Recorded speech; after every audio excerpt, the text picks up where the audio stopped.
My wife, when we first got married, we had a conversation, and I was just kind of teasing, really, and I said, hey, what do you think about us having an open marriage?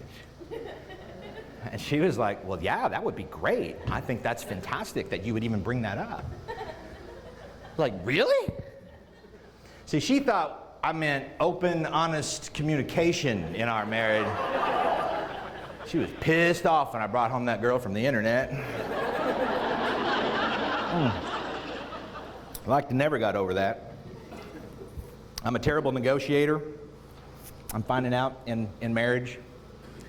My wife came in one day, and she sat down next to me on the couch, and I was watching something on TV, and she starts telling me about how worried she is about her mama living down in Louisiana all by herself in that big house.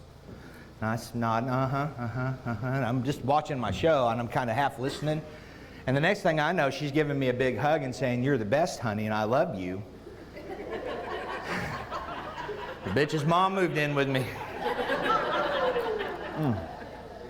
And when I say mother-in-law, I mean mother-in-law, that stereotypical bitchy mother-in-law. But there's a caveat, there's an extra added bonus in my case.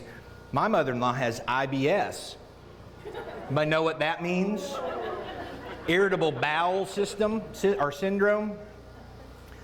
And I think it's spread. It's outside the bowel and it's body wide now, because that's an irritable bitch. Opinionated, all righteous. Started right away. As soon as she got into the house, first thing she says is, you know, you're doing that wrong. That's not where that goes.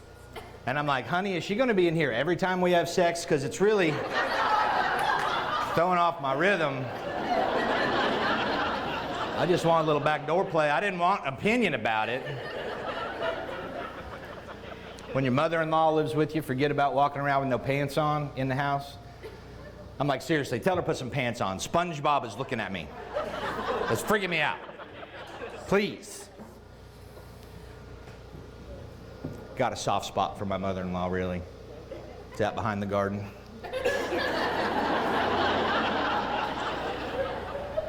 I'm working on it.